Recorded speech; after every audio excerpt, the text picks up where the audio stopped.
نحمده ونصلي ونسلم على رسوله الكريم اما بعد۔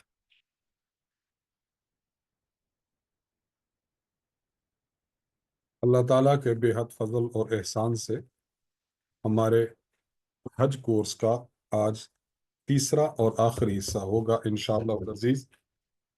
حج کورس کے اس آخری حصہ میں ہم آپ کے سامنے 8 ذو الحجہ سے ہونے والے اعمال حج سے لے کر مدینہ منورہ تک حاضری اور مختلف مقامات کی زیارت کا طریقہ عرض کریں گے انشاءاللہ، اور اس کے متعلق بنیادی معلومات پیش کریں گے۔ دیکھیے، حج کا جو طریقہ ہے وہ یہ کہ حج 5 دنوں کے اعمال کا نام ہے، یعنی 8 ذوالحج سے لے کر 12 ذوالحج تک یہ کل 5 دن بنتے ہیں۔ تو ان 5 دنوں میں آپ نے حج کرنا ہے۔ 7 ذوالحجہ کو آپ احرام کی تیاری مکمل کر لیں، مثلا ناخن تراشیں، مونچھیں کاٹیں، بغلوں اور زیر ناف بال صاف کریں، ممکن ہو تو غسل کر لیں، اور اگر ممکن نہ ہو تو پھر صرف وضو کر لیں۔ یعنی آپ نے ایک دن پہلے اپنے آپ کو حج کے لیے خوب تیار کرنا ہے، کیونکہ اگلا جو 8 کا دن ہوگا، 8 کے دن آپ نے صبح صبح مینا روانہ ہونا ہے، وہاں آپ نے 5 دن قیام کرنا ہے۔ تو چونکہ آپ نے 5 دن قیام کرنا ہے، اصل سامان آپ کا ہوگا آپ کی بلڈنگ پر، اور آپ نے مختصر سا سامان لے جانا ہے مینا کی طرف، کیونکہ مینا سے اب آپ کے حج کی ابتدا ہونی ہے۔ اس لیے کچھ سامان ہم نے لکھا ہے، ہر شخص اپنی ضرورت کے مطابق اس کو لے سکتا ہے، مثلا مسواک، قربانی کا کوپن۔ اگر آپ نے ایجنٹ کے تھرو یا حکومت کے تھرو آپ نے اپنی قربانی جمع کروائی ہے تو آپ کو وہ کوپن دیتے ہیں۔ اس کوپن کا مقصد یہ ہوتا ہے کہ آپ کی قربانی فلاں دن اور فلاں وقت ہو جائے گی، اس کے بعد آپ نے حلق کروانا ہے یا قصر کروانا ہے، تو قربانی کا کوپن آپ کے پاس ہو تاکہ آپ کو وقت اور دن کا پتہ ہو۔ ایک عدد چٹائی ہو یا دری ہو، ایک ہوا والا تکیہ ہو، کپڑوں کا جوڑا، ایک گرم چادر حسب ضرورت، جائے نماز، بسکٹ، پانی کی بوتل جو گلے میں لٹکائی جاتی ہے، ضروری ادویات، احرام کی زائد چادریں، بعض مرتبہ احرام میلا ہو جاتا ہے یا پھٹ جاتا ہے، نزلہ زکام اور کھانسی کی ادویات، چھتری ایک عدد، موبائل کا چارجر یا پاور بینک آپ یہ بھی اپنے ساتھ لے جائیں۔ یہ وہ چیزیں ہوں گی جو آپ نے مینا میں لے کر جانی ہے۔ آپ باقی اپنی تمام اشیاء کو اپنے بیگ میں رکھ کر اپنے مکہ والی بلڈنگ میں، یا آپ اگر ادھر ہیں عزیزیہ میں آپ کو رہائش ملی ہے تو آپ وہاں چلے جائیں گے، اور وہاں سے پھر آپ نے مینا کی طرف آنا ہے۔ اب حج کے جو ایام ہیں اس دن میں کون سا عمل کیا جانا چاہیے، تو اس اعتبار سے ہم آپ کے سامنے تفصیل پیش کر رہے ہیں۔ حج کا پہلا دن 8 ذوالحج ہے۔ 8 ذوالحج کو آپ نے جو کام کرنا ہے وہ یہ کہ عمرہ کا احرام آپ نے جو باندھا تھا اسی طریقے سے آپ نے حج کا احرام باندھ لینا ہے، اور اس کے لیے آپ نے میقات نہیں جانا، آپ نے بس اپنی بلڈنگ سے باندھنے۔ بہتر تو یہ ہے کہ آپ حرم شریف میں آ جائیں، آپ وہاں آ کر پہلے طواف کریں، 2 رکعت آپ نفل پڑھیں احرام کے لیے۔ اگر طواف نہ کر سکے، وقت مختصر ہے، تو پھر آپ احرام کی نیت سے 2 رکعت نفل پڑھ لیں۔ اگر مکروہ وقت ہے تو پھر تو نفل نہ پڑھیں، بس تلبیہ کہہ کر احرام باندھ لیں، اور اگر مکروہ وقت نہیں ہے تو آپ پڑھ لیں۔ اور اگر آپ کے لیے حرم آنا ممکن نہیں ہے، مشکل ہے، تو آپ اپنی مکہ والی رہائش گاہ سے احرام باندھنا چاہیں تو آپ باندھ سکتے ہیں۔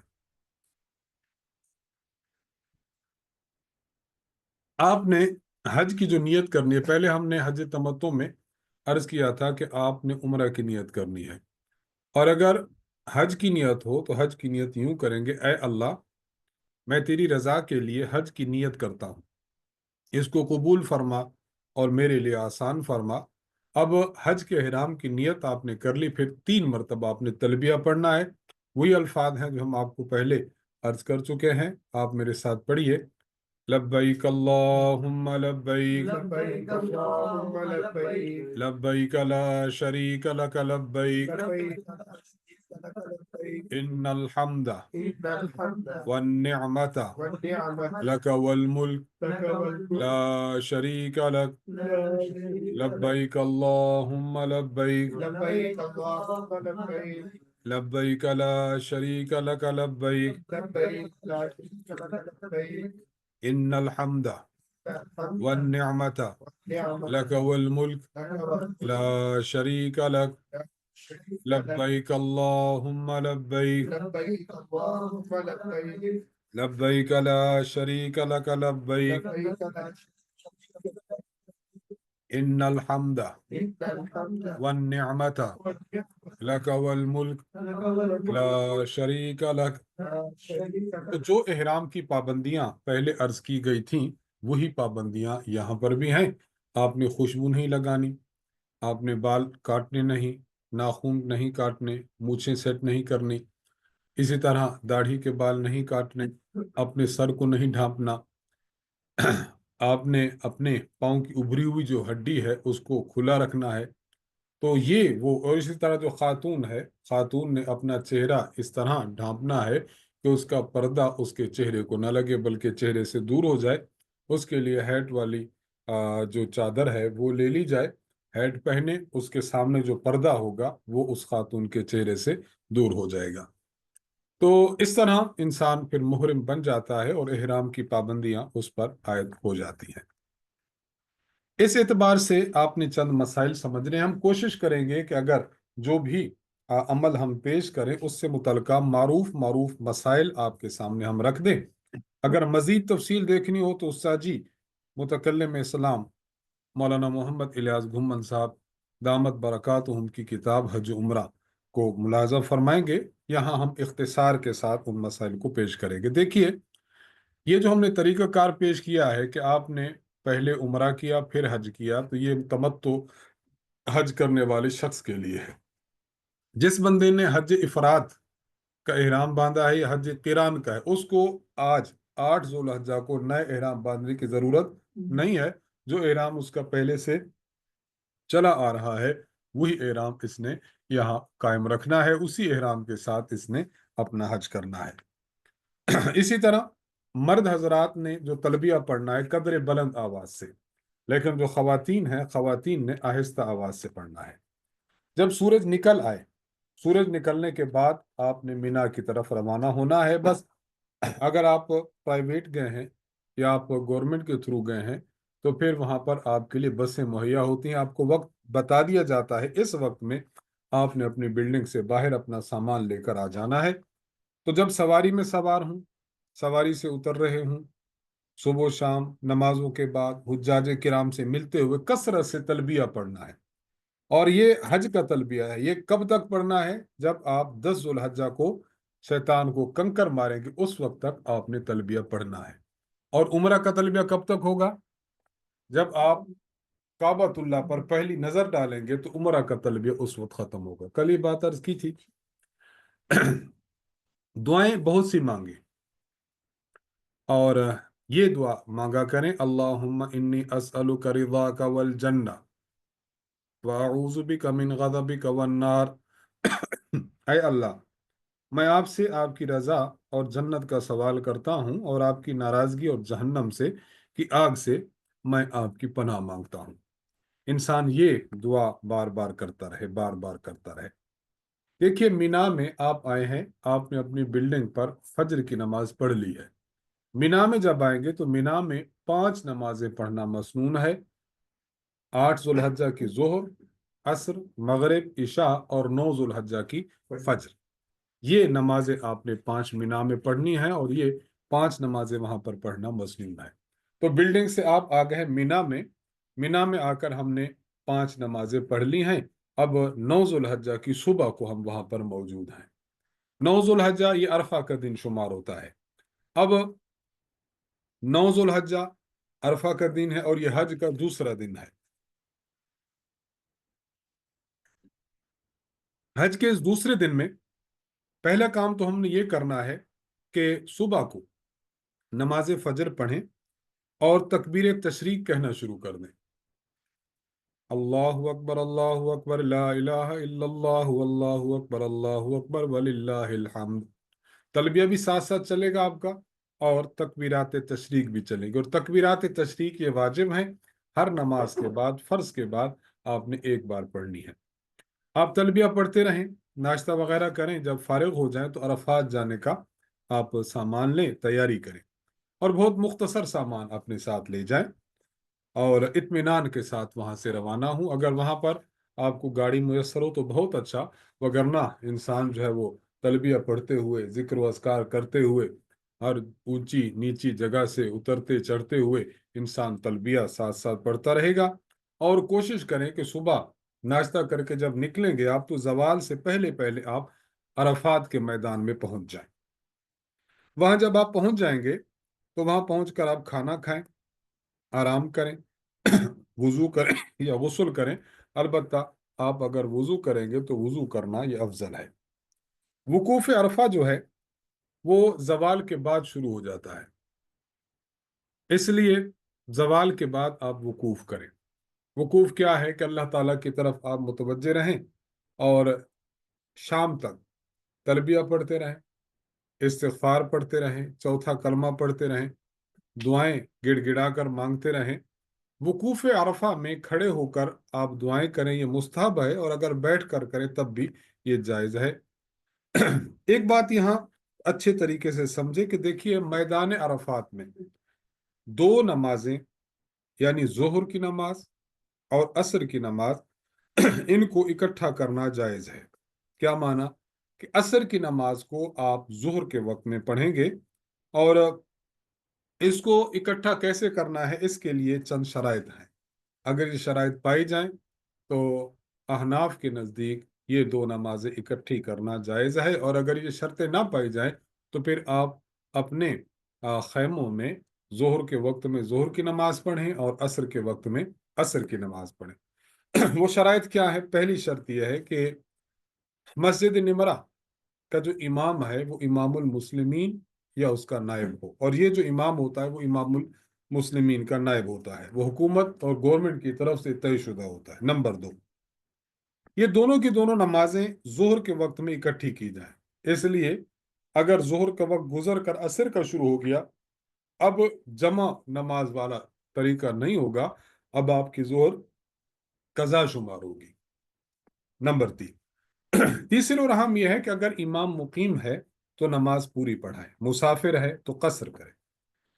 بعض مرتبہ ایسا ہوتا ہے کہ امام مقیم ہونے کے باوجود قصر پڑتا ہے، تو احناف کی تحقیق کے مطابق اس طرح درست نہیں ہے۔ اس لیے اگر آپ کو یہ بات واضح ہو جائے کہ امام نے باوجود اس بات کے کہ امام مقیم تھا اس نے قصر نماز پڑھی ہے، تو پھر احناف کے لیے حکم یہ ہے کہ وہ دونوں نمازوں کو اپنے اپنے وقت میں اپنے خیموں میں ادا کریں، اپنے خیموں میں، اور اپنے اپنے خیموں میں یاد رکھیں کہ وہاں یہ شرط نہیں ہے، کیونکہ وہاں جو امام ہوگا وہ امام المسلمین نہیں ہے، آپ کے گروپ کا امام ہے، آپ کے خیمے کا مولانا ہے، وہ پڑھائے گا۔ اس لیے اس کے پیچھے جب نماز پڑھیں گے تو اب ان نمازوں کو اکٹھی کرنا جائز نہیں۔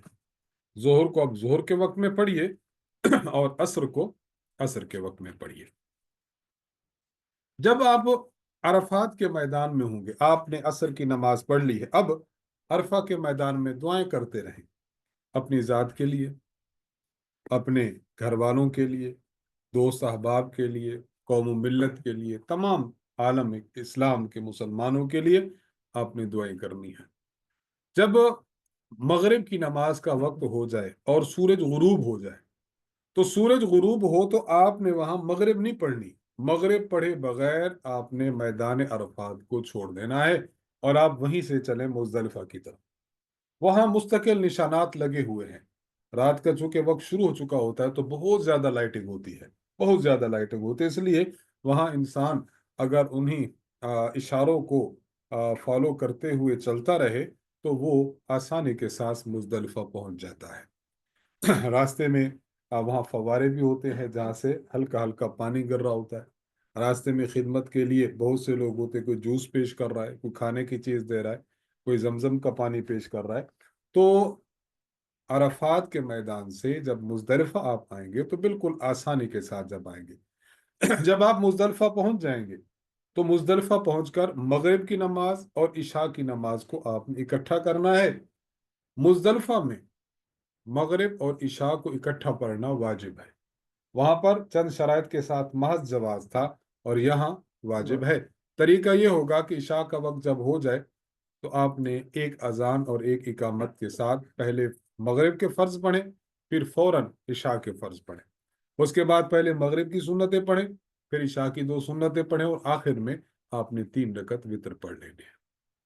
یہاں ایسا نہیں ہے کہ ایک امام ہوتا ہے، یہاں ہر بندہ 2-3 بندے جمع، کیونکہ قافلہ در کا آ رہے ہوتے ہیں تو یہاں پر لوگ اپنی اپنی جماعت کروا رہے ہوتے ہیں.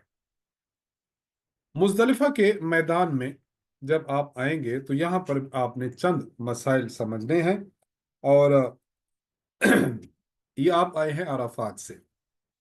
سب سے پہلا اہم مسئلہ یہ ہے کہ جب مغرب ہو جائے تو مغرب کی بعد آپ میدان عرفات چھوڑیں. اگر کوئی شخص مغرب سے پہلے پہلے وہاں سے نکل آتا ہے اور مزدلفہ میں آ جاتا ہے تو اس کا وقوف عرفہ شمار ہو جائے گا، کیونکہ وقوف عرفہ لحظہ ہو کے آ گیا تو شمار ہو گیا. لیکن مغرب تک وہاں رہنا واجب ہے تو اس نے واجب چھوڑ دیا ہے، اس لیے یہ شخص دم دے گا تب اس کا واجب جو ہے، جو اس کا رہ چکا ہے، اس کی تلافی ہوگی، وگرنہ نہیں. اور اگر کوئی شخص غروب آفتاب سے پہلے پہلے نکل آیا تھا لیکن پھر یاد آیا، پھر اندر چلا گیا میدان عرفات میں، غروب وہیں ہوا، پھر باہر آ گیا، تو اب اس سے دم ساقط ہو جائے گا. ایک تو یہ بات سمجھے. اچھا، دوسری بات یہ میں نے عرض کر دی ہے کہ مزدلفہ میں مغرب اور عشاء کو اکٹھا پڑھنا واجب ہے. البتہ باجماعت پڑھنا شرط نہیں بلکہ سنت موقدہ ہے. چند افراد ہوں جماعت کرا لیں، کوئی نہ مل سکے تو آپ اسی طریقے سے پہلے آپ مغرب کے فرض پڑھیں، پھر عشاء کے فرض، پھر اس کے بعد مغرب کی سنتیں، پھر عشاء کی سنتیں اور عشاء کے وتر پڑھ لیں. اگر کسی بندے نے مغرب کے فرائض پڑھے اس کے بعد سنتیں بھی پڑھ لیں تو اب عشاء کے لیے اقامت دوبارہ کہے، پہلی اذان جو اس نے دی ہے وہ کافی ہو جائے گی.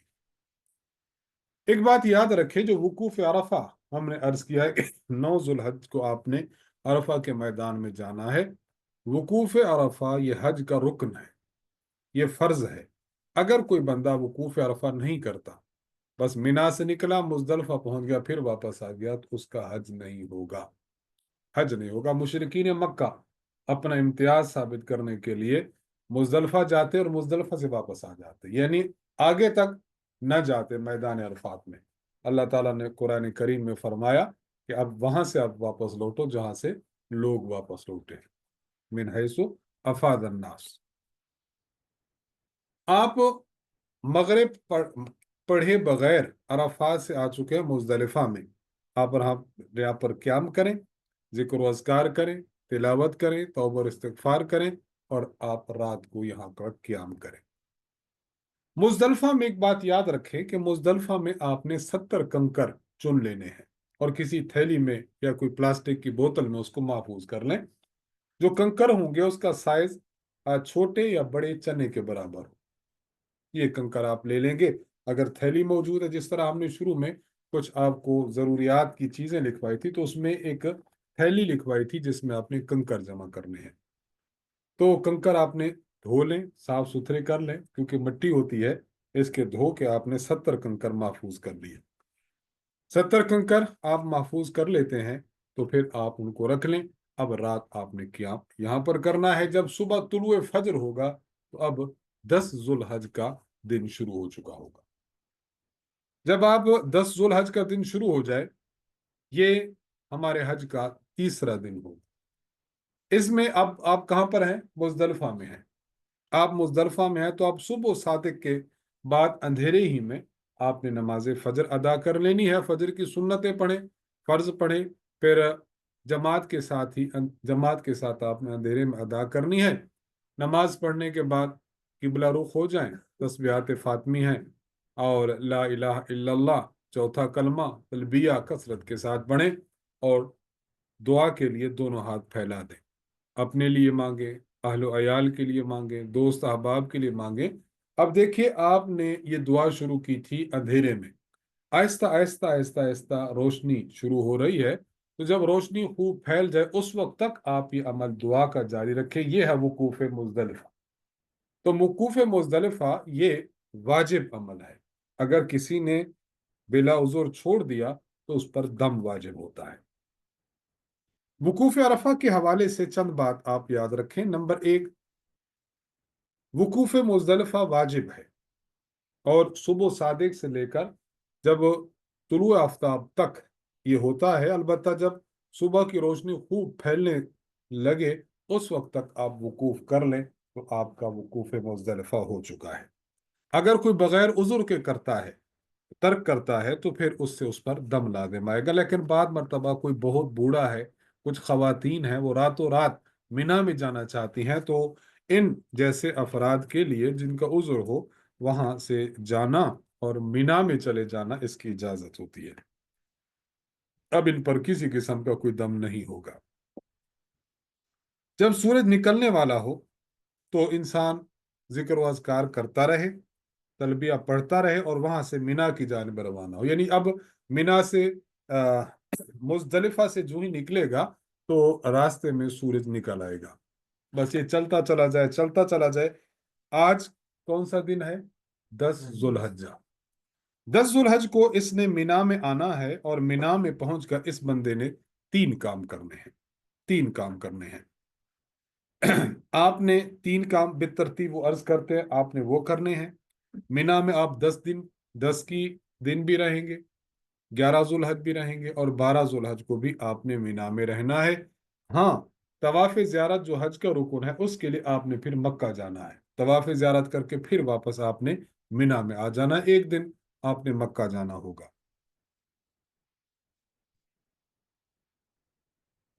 مینا میں آپ نے پہنچنا ہے، تو مینا میں پہنچ کر ترتیب کے ساتھ آپ نے یہ کام کرنے ہیں۔ نمبر 1، جو جمرہ عقبہ ہے، 3 جمرات ہیں، تو اس میں سے جمرہ عقبہ ہے بڑا جمرہ، آپ نے اس کو 7 کنکر لگانے ہیں، پہلا کام۔ دوسرا کام، آپ نے قربانی کرنی ہے اگر آپ ہیں قارن یا متمتع۔ تیسرا کام، اپنے سر کا حلق یا قصر کرانا ہے۔ بس یہ 3 کام ایسے ہیں کہ جن میں ترتیب واجب ہے۔ نمبر 1، آپ نے جمرہ عقبہ کو 7 کنکر مارنے ہیں۔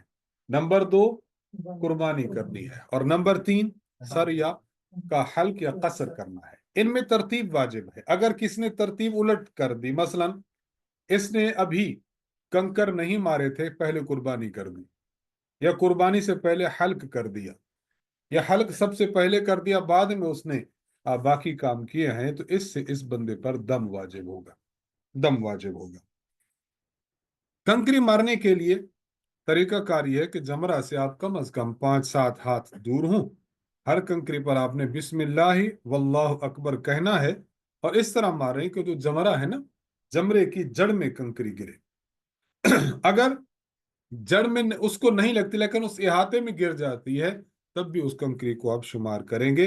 کنکری جب مارے انسان تو اس وقت یہ دعا پڑھنا بہتر ہے، رغما للشیطان وحزبہ، اللہم اجعلہ حجا مبرورا وسعیا مشکورا وذنبا مغفورا۔ یہ دعا پڑھیں۔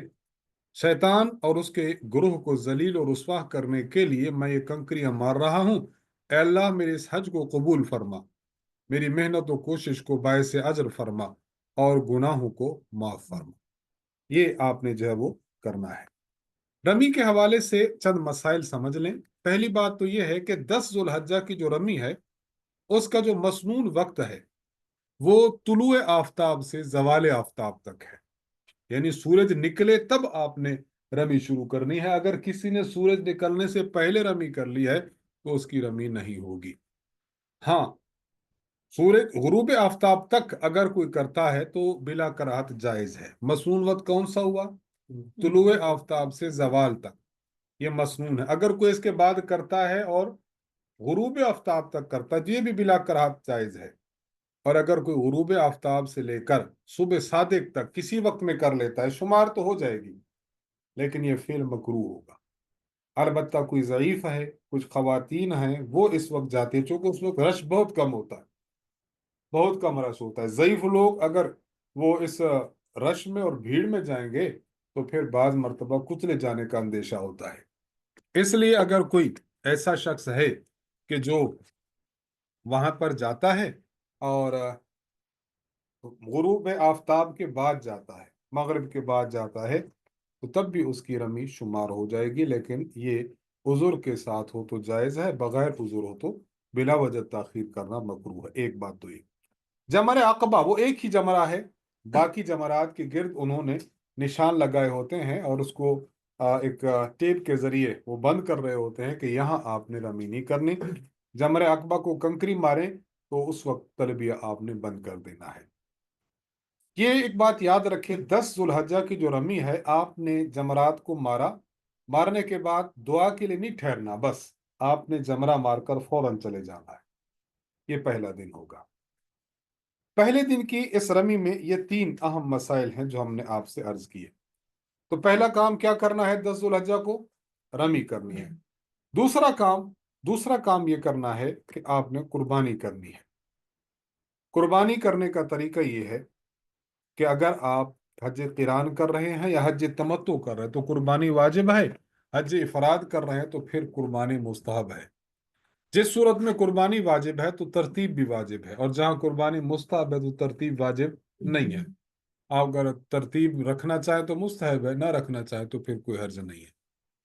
قربانی کے حوالے سے مسائل ذہن میں رکھ لیں کہ قربانی کے 3 دن ہیں، 10 ذو الحجہ، 11 ذو الحجہ اور 12 ذو الحجہ۔ اگر کوئی پہلے دن کرتا ہے افضل ہے، دوسرے یا تیسرے دن جائز ہے۔ نمبر 2، اگر کوئی بندہ قربانی خود کرتا ہے، حج قران اور حج تمتع والوں کے لیے ترتیب یہ ہے کہ جب تک قربانی نہیں ہوتی تو یہ افراد اپنا احرام نہ کھولیں۔ اگر کوئی شخص پہلے احرام کھول دیتا ہے، اپنا حلق یا قصر کرا کر پھر قربانی کرتا ہے، قران یا تمتع والا، تو اس پر دم واجب ہوگا۔ اور اگر قربانی کسی وجہ سے تاخیر کا شکار ہو جاتی ہے تو آپ کے لیے لازم ہے کہ آپ اپنے حج کے اس احرام کو اس وقت تک نہ کھولیں جب تک آپ قربانی نہیں کر لیتے۔ قربانی خود کریں اپنے ہاتھ سے، بہت افضل ہے، مستحب ہے۔ وہاں پر مستقل ایک مذبح خانہ موجود ہے، اپنی رقم دیں اور اس کے بعد جو ہے وہ قربانی اپنے سامنے کرائیں، اور اگر کوئی جان پہچان والا ہو تو آپ اپنے ہاتھ سے بھی قربانی کریں، افضل ہے۔ اور اسی طرح اگر کوئی بینک ہے، کوئی بیت مال ڈاک خانہ ہے، کوئی ادارہ ہے، آپ سے رقم لیتے ہیں اور وہاں پر پکا پتہ ہے کہ یہ لوگ قربانی وقت پر کر لیتے ہیں، تاخیر نہیں کرتے، تو پھر وہاں سے بھی قربانی کروانا درست ہے۔ لیکن اگر اطمینان نہیں ہے تو خود مذبح خانے جا کر قربانی کروائی جائے۔ دیکھیے، حج میں جو قربانی کی جاتی ہے اس میں وہی شرائط ہیں جو عید الاضحیٰ کی قربانی کے جانور میں ضروری ہوتی ہے، یعنی اس میں عمر اور عیوب سے پاک ہونا، یہ تمام شرائط دیکھی جاتی ہیں۔ ایک بات یاد رکھیں کہ جو لوگ صاحب وسعت ہے، ایک قربانی ہے حج قران یا تمتع کی، اگر یہ لوگ وہاں پر مقیم ہو جاتے ہیں، یعنی ان لوگوں کا مکہ میں اور اسی طرح مینا، مزدلفہ میں جو قیام ہے وہ ان کا قیام 15 دن یا اس سے زائد بنتا ہے، اور یہ صاحب نصاب ہیں، تو پھر ان پر صاحب نصاب ہونے کی وجہ سے ایک اور قربانی بھی واجب ہوگی، اور اگر ایسا نہیں ہے تو پھر ان پر قربانی واجب نہیں ہوگی۔ نمبر 6، دیکھیے، حج تمتع ہے یا حج قران ہے، اگر آپ اس کی قربانی کرنا چاہتے ہیں تو حدود حرم میں ضروری ہے۔